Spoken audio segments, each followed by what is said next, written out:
je suis enrhumé. Salut à tous, chers survivants, j'espère que vous avez passé un bon réveillon et que vous avez eu plein de jerrycans d'essence sous votre sapin. Aujourd'hui, on va parler de Mortal Engine dans ce petit format qui s'appelle le Chrono Chaos. Ce sera donc un hors-série, hors de la chronique du chaos, où nous parlerons de nos thématiques habituelles. Et là, vous allez me dire, mais t'es fou, chroniqueur! Tu sors déjà une série de hors-série alors que tu n'as que un épisode des chroniques du chaos? Mais t'es complètement con! Ça va pas chez toi? Mais t'as sniffé de l'essence? Et vous avez raison, j'en ai même imbibé mon bonnet.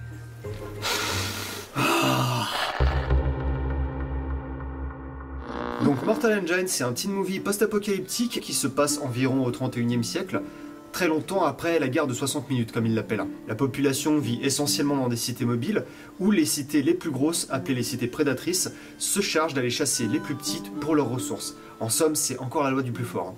Et le film s'ouvre sur une introduction qui est, ma foi, pas mal du tout. Ouais, mais je sais pas, j'ai l'impression d'avoir déjà vu ça quelque part. Écran noir avec une voix sombre qui résume le contexte, un héros contraint de fuir avec un véhicule rapiécé car il est poursuivi par les antagonistes, capture du héros, et enfin gros claquement de porte en métal avec le titre qui apparaît par-dessus. Ah, on taquine un peu, c'est vrai que c'est une formule qui a déjà fait ses preuves dans l'excellent Mad Max Fury Road, mais dans un film aussi similaire, au fait, la différence est plutôt flagrante, et c'est une introduction qui a un réel problème, c'est qu'elle est complètement en désaccord avec le reste du film. Et c'est ça qui pose problème. Je vous apprends rien en cinéma, mais l'introduction c'est extrêmement important parce que c'est les premières images qui vont nous permettre d'avoir un avant-goût du film, et du coup on va développer des attentes par rapport à celui-ci, comme sur un teaser ou une bande-annonce. D'ailleurs c'est un très bon prétexte pour parler de la campagne marketing de ce film. Alors reporter, est-ce que tu as un avis sur la façon dont le film a été marketé? En fait, je sais pas pour toi, mais moi le premier teaser qui n'était finalement qu'une version raccourcie de l'intro, elle m'a totalement happé. Sauf que j'ai vu l'abondance complète plus tard, et je t'avoue que j'ai tout de suite senti une autre ambiance. En revanche, ce qui est plus embêtant, c'est la façon dont on nous a vendu ce film, par les créateurs du Seigneur des Anneaux, et placer en gros le nom de Peter Jackson sur les affiches. Effectivement, il faut bien lire, mais c'est une démarche que je trouve plutôt malhonnête. Je me suis rendu compte qu'il l'avait pas réalisé qu'au générique de fin, c'est dire.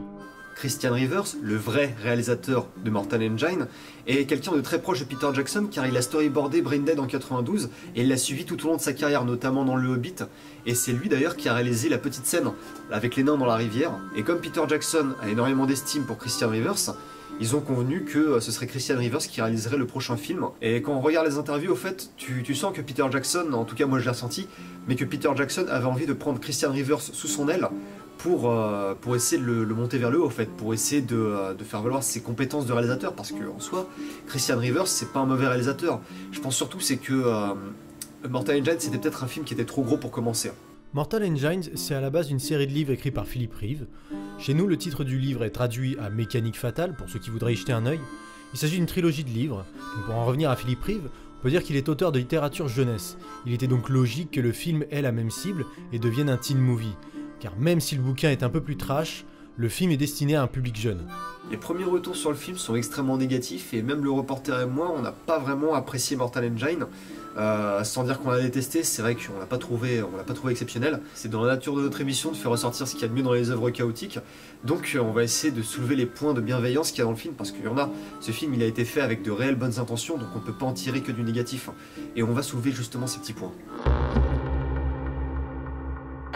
On sait que globalement le film n'a pas été très apprécié par le public. On va essayer de prendre un peu le contre-pied pour parler des choses intéressantes qu'il y a à tirer du film, donc on va pas mal spoiler, vous êtes avertis.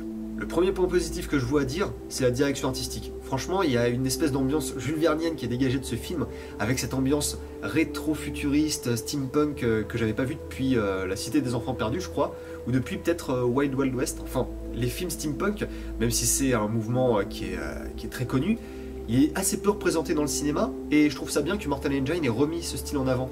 Il est pas non plus parfait, mais il a le mérite d'être là. Non mais vraiment, les chefs décorateurs et les accessoiristes, il faut qu'on leur offre des boîtes de Dinky parce qu'ils ont fait un travail extraordinaire. Chapeau les gars. Un autre point aussi, c'est que les véhicules sont vraiment traités comme des villes. Et tu as vraiment cette sensation de ville mobile. Tu vois vraiment les personnages qui sont ancrés dans un lieu. Et ce lieu, tu te dis que c'est avant tout un véhicule. Donc je trouvais que cette nuance a été assez bien. Et même la ville de Londres, tu la considères presque comme un personnage. Et c'est peut-être dommage, mais ils auraient peut-être dû pousser davantage sur cet axe, parce que je trouve qu'il est vachement intéressant, il a vachement de potentiel. C'est vrai, il y a quand même quelques très bonnes idées, des références bien vues. Par exemple, j'ai beaucoup aimé l'attaque de Londres par les pseudo-avions des antitractionnistes. Pas facile à dire. Je doute que ce soit involontaire, mais l'image de Londres qui se fait attaquer en pleine nuit par des avions, le tout éclairé par des tirs et des projecteurs, le parallèle avec cet épisode de la Seconde Guerre mondiale est bienvenu et assez inattendu.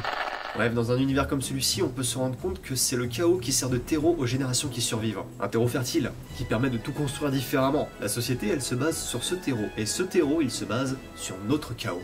Et voilà, c'était cette petite vidéo du Chrono Chaos sur Mortal Engine.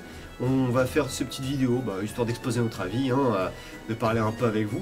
Et sur ce, le reporter et moi, on vous souhaite d'excellentes fêtes de fin d'année, plein de boîtes de conserve pour passer l'hiver, et on vous dit à l'année prochaine. Salut!